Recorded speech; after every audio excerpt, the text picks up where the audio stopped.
அனைவருக்கும் வணக்கம். நாம் இந்தியன் எக்கனாமியில் பேங்கிங் இன் இந்தியா அப்படிங்கிற அந்த சாப்டர் பார்த்துட்டு இருக்கோம். இந்த கிளாஸ் இல்லாமல் ஃப்ராக்ஷனல் ரிசர்வ் பேங்கிங்னா என்ன அப்படின்னு தான் பார்க்க போகிறோம். Fractional reserve banking. ஸோ ஒரு பேங்க்குக்கு பணம் அப்படிங்கிறது எங்கிருந்து கிடைக்கும்? ஸோ அந்த பேங்க்கில் இருக்கக்கூடிய டெபாசிட்டர்ஸ் கஸ்டமர்ஸ் கிட்ட இருந்து அவங்க ஒரு கேஷ் டெபாசிட் பண்ணும்போது தான் ஒரு பேங்க்குக்கு கேஷ் அப்படிங்கிறது கிடைக்கும். சரிங்களா? ஸோ இந்த பேங்க் என்ன பண்ணும் அப்படின்னா, நம்ம லாஸ்ட் கிளாஸே பார்த்துருப்பீங்க, ரிசர்வ் பேங்க் ஆஃப் இந்தியாவுடைய அந்த கண்டிஷன்ஸில் என்ன, ஒரு பேங்க்கை நீங்கள் ஸ்டார்ட் பண்ணுறீங்க அப்படின்னா நீங்கள் ஒரு குறிப்பிட்ட அமௌண்ட்டு ரிசர்வ் பேங்க்கில் நீங்கள் ரிசர்வ் பண்ணி வைக்கணும். சரிங்களா? ஸோ முன்னாடியே பார்த்தோம், CRR cash reserve ratio, statutory liquidity ratio அப்படின்னு சொல்லிட்டு ஒரு குறிப்பிட்ட பர்சன்டேஜ் கொடுப்பாங்க. அதை நம்ம ரிசர்வ் பேங்க்கில் நம்ம ரிசர்வ் பண்ணி வச்சா மட்டும்தான் நம்ம ஒரு பேங்க்கை ஸ்டார்ட் பண்ண முடியும் இல்லையா? ஸோ அதுபோல் ஒரு பேங்க்கானது தன்னுடைய டெபாசிட்ஸை ஒரு குறிப்பிட்ட அமௌண்ட் ஒரு சென்ட்ரல் பேங்க்லேயோ ஸோ சம்திங் ஏதோ ஒரு இடத்துல அது ரிசர்வ் பண்ணி வச்சுட்டு மீதி இருக்கக்கூடிய காசை அது லோனாக கொடுத்துச்சு அப்படின்னா அதுக்கு பேர் தான் ஃப்ராக்ஷனல் ரிசர்வ் பேங்கிங்னு சொல்லுவாங்க. இப்போ நான் ஒரு சொந்தமாக ஒரு பேங்க் வச்சுருக்குங்க. ஸோ என்கிட்ட டெபாசிட்டர்ஸ்லாம் டெபாசிட் பண்ணதில் என்கிட்ட ஒரு 100 கோடி இருக்குதுன்னு வச்சுங்களேன். அந்த 100 கோடியில் நான் ஒரு 4.5 கோடியை ரிசர்வ் பேங்க்கில் ரிசர்வ் பண்ணி வைக்கிறேன்.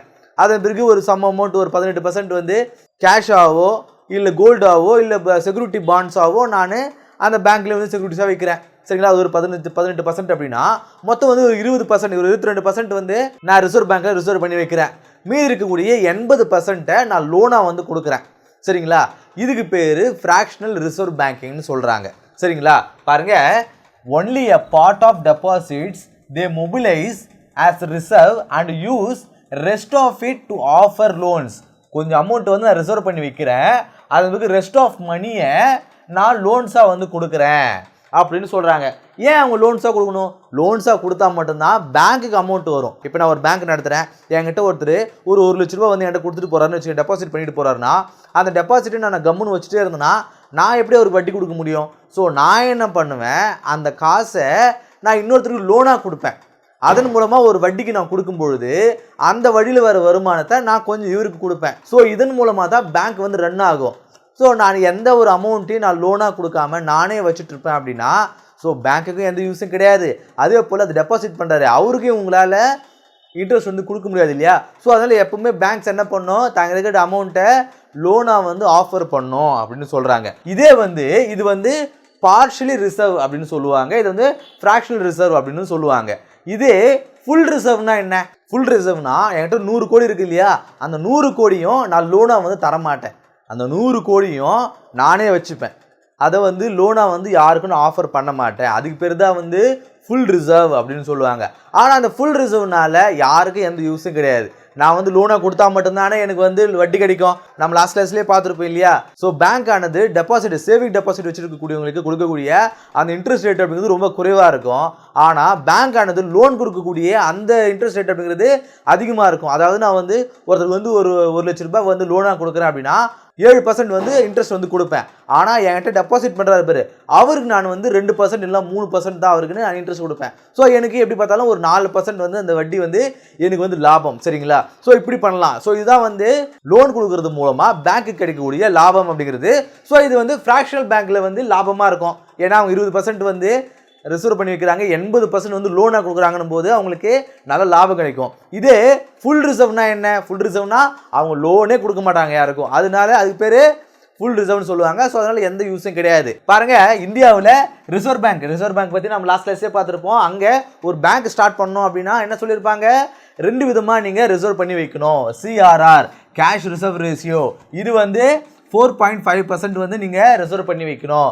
எஸ்எல்ஆர் ஸ்டாச்சுவரி லிக்விடிட்டி ரேஷியோ, அதாவது 18% இருக்கும். 18% கோல்டாவோ இல்லை செக்யூரிட்டிஸ் பாண்ட்ஸாவோ இல்லை கேஷாவோ ஒரு 18% நீங்கள் ரிசர்வ் பண்ணி வைக்கணும். ஸோ இதன் மூலமாக நீங்கள் ரிசர்வ் பண்ணி வைக்கிறது மூலமாக 80% நீங்கள் லோனாக கொடுக்கலாம். நாளைக்கு ஏதாவது உங்களுக்கு பிரச்சனை அப்படின்னா இந்த ரிசர்வ் பண்ண அமௌண்ட் நீங்கள் அதை எடுத்து யூஸ் பண்ணிக்கலாம். ஸோ இது ஃப்ராக்ஷனல் ரிசர்வ் பேங்கிங். ஜீரோ ரிசர்வ்னா என்ன? ஜீரோ ரிசர்வ் பேங்க்ஸ்னா என்ன அப்படின்னா, என்கிட்ட ஒரு 100 கோடி இருக்குன்னா அந்த 100 கோடி நான் ரிசர்வ் பண்ணி வைக்க மாட்டேன். 100 கோடியும் நான் ரிசர்வ் பண்ணி வைக்க மாட்டேன். 100 கோடியும் நான் லோன்ஸாக ஆஃபர் பண்ணுவேன். என்கிட்ட செக்யூரிட்டிஸ்ன்னு எதுவுமே கிடையாது. இப்போ சொல்லுவாங்க இல்லையா, மிடில் கிளாஸில் எல்லாருக்கிட்டையுமே சொல்லுவாங்க, உனக்குன்னு கொஞ்சம் சேர்த்து வை, நாளைக்கு ஏதாவது கஷ்ட நேரத்தில் உனக்கு அந்த காசு ஹெல்ப் பண்ணணும்னு சொல்லுவாங்க இல்லையா. ஸோ அது மாதிரி இல்லாமல் என்கிட்ட இருக்கிற எல்லா காசையும் நான் லோனாக கொடுப்பேன், அதன் மூலமாக எனக்கு நிறைய இன்ட்ரெஸ்ட் கிடைக்கும்னு சொல்லுவாங்க இல்லையா. அதுக்கு பேர் தான் ஜீரோ ரிசர்வ் பேங்க்னு சொல்லுவாங்க. ஸோ இந்தியாவில் வந்து ஃப்ராக்ஷனல் ரிசர்வ் பேங்கிங் தான் இருக்குது, ஜீரோ ரிசர்வ் பேங்க் கிடையாது. ஆனால் இந்த ஜீரோ ரிசர்வ் பேங்க் அப்படிங்கிறது எங்கெங்கெல்லாம் இருக்குது? யூகேல, யூஎஸ்ஏல, கனடாவில், ஆஸ்திரேலியாவில், நியூசிலாந்து, ஸ்வீடன், ஃபின்லாந்து, நார்வே இந்த ஏரியாக்கள்லாம் ஜீரோ ரிசர்வ் பேங்க்ஸ் அப்படின்றது ஒரு விஷயம் கான்செப்ட் இருக்குது. அங்கே வந்து எதையுமே வந்து செக்யூரிட்டிஸாக வந்து வச்சுருக்க மாட்டாங்க, ரிசர்வ் பண்ணி வைக்க மாட்டாங்க, எல்லாமே வந்து லோனாக வந்து ஆஃபர் பண்ணுவாங்க அப்படின்னு சொல்கிறாங்க. ஆனால் இந்த ஜீரோ ரிசர்வ் பேங்கிங்கில் ஒரு மிகப்பெரிய ரிஸ்க் இருக்குதுங்க. என்ன அப்படின்னா no reserve face bank run அப்படின்னு சொல்லுவாங்க. பேங்க் ரன் ஏற்படுறதுக்கு வாய்ப்புகள் இருக்குது அப்படின்னு சொல்கிறாங்க. பேங்க் ரன்னா என்ன அப்படின்னு பார்க்கும்போது, bank run large number of depositors starts withdraw money same time. அதாவது என் பேங்க்கில் ஒரு 100 கஸ்டமர்ஸ் இருக்காங்க அப்படின்னா அந்த 100 கஸ்டமர்ஸும் ஆளுக்கு 1 லட்ச ரூபா என்கிட்ட வந்து டெபாசிட் பண்ணி வச்சுருக்காங்க. நான் என்ன பண்ணுறேன், 20% வந்து நான் செக்யூரிட்டிஸாக வச்சுருக்கணும், ஆனால் நான் வச்சுட்டு இல்லை. நான் என்ன பண்ணுறேன், என்கிட்ட எல்லா டெபாசிட்ஸையும் நான் லோனாக வந்து ஆஃபர் பண்ணி வச்சிடுறேன். என்கிட்ட ஒரு குறிப்பிட்ட அமௌண்ட் மட்டும் தான் என்கிட்ட பேலன்ஸ் இருக்குது. இப்போ கஸ்டமர்ஸ் எல்லாம் என்ன பண்ணுறாங்க, தொடர்ச்சியாக ஒரே நேரத்தில் என் மேலே வந்து நம்பிக்கை இல்லாமல் இந்த பேங்க் வந்து எப்போனாலும் திவால் ஆகிடும், ஸோ இந்த பேங்க்ஸை வந்து நம்ப முடியாது, ஏதோ சம் ரீசன் அவங்களுக்கு வந்து என் மேலே, என்னுடைய பேங்க் மேலே நம்பிக்கை வரல. அப்போது எல்லா கஸ்டமர்ஸும் என்கிட்ட வந்து தொடர்ச்சியாக என்கிட்ட இருக்கிற காசு வந்து வித்ட்ரா பண்ணும்பொழுது என்ன ஆகும், பேங்க் ரன் ஏற்படும் அப்படின்னு சொல்கிறாங்க. பேங்க் ரன் ஏற்படும். இது எப்போ பெரும்பாலும் இருக்கும் அப்படின்னு பார்க்கும்போது, கிரேட் டிப்ரெஷன் விலைவாசி உயர்வு ஏற்படும் பொழுது, மக்கள் வந்து பணத்தால் ரொம்ப கஷ்டப்படும் போது, அந்த நேரத்தில் வங்கியை நம்பாமல், வங்கி அந்த நேரத்தில் வந்து திவால் ஆகும்னு சொல்ல முடியாது, இந்தியாவில் பொருளாதார நிலை வந்து ரொம்ப மோசமாக இருக்குது அப்படிங்கிற சமயத்தில் நிறைய கஸ்டமர்ஸ் என்ன பண்ணுவாங்க, ஃப்ரீக்குவெண்ட்டாக என்ன பண்ணுவாங்க, டெபாசிட் வந்து வித்ட்ரா பண்ணிகிட்டே இருப்பாங்க. ஸோ அந்த நேரங்களில் பேங்க் ரன் ஏற்படுன்னு சொல்லுவாங்க.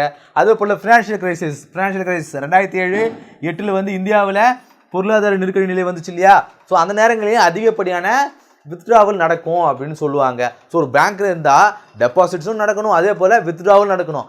டெபாசிட்டே பண்ணாமல் வித்ட்ரா பண்ணிகிட்டே இருந்தால் என்ன ஆகும், பேங்க் ரன் ஏற்படும்னு சொல்லுவாங்க. லார்ஜ் நம்பர் ஆஃப் டெபாசிட்ஸ் என்ன பண்ணுவாங்க, அவங்களுடைய டெபாசிட்ஸை வந்து வித்ட்ரா பண்ணுறதுக்கு பேர் தான் வந்து பேங்க் ரன் அப்படின்னு சொல்கிறாங்க. ஸோ இது எதனால் ஏற்படுது, பேங்க் ஆனது ஒரு குறிப்பிட்ட அமௌண்ட்டை ரிசர்வ் பண்ணி வைக்காமல் எல்லா அமௌண்ட்டையும் அவங்க லோன்ஸ் ஆஃபர் பண்ணும்போது இந்த பிரச்சனை வந்து ஏற்படுது. இப்போ உதாரணத்துக்கு நீங்கள் ஒரு பஸ்ஸில் போகிறீங்க, கண்டக்டர் என்ன பண்ணுவார், காலையில் சில்லறைன்னு சொல்லுவார். என்ன பண்ணணும் அப்படின்னா, இப்போ அந்த கண்டக்டர் இருக்கார் அப்படின்னா ஒவ்வொரு நாளுடைய எண்டுலையும் அவர் டிப்போவிட்ட போயிட்டு அவருடைய அமௌண்ட்டு, அதனுடைய வருமானத்தை வந்து அவர் வந்து சப்மிட் பண்ணணும் இல்லையா. ஸோ அந்த நேரத்தில் அந்த சேஞ்சஸ் எல்லாம் அவர் வச்சுருந்தார் அப்படின்னா, அந்த சேஞ்சஸ் எல்லாம் அவர் வந்து செக்யூர் பண்ணி வச்சுருந்தாருன்னா, நாளைக்கு வந்து அவர் அந்த கேட்குற கஸ்டமர்ஸுக்கு வந்து அவரால் அந்த சேஞ்சஸ் வந்து கொடுக்க முடியும். இதை பெரும்பாலும் கண்டக்டர்ஸ் வந்து பண்ணுறது கிடையாது. ஆனால் சில பேர் வந்து பண்ணுவாங்க.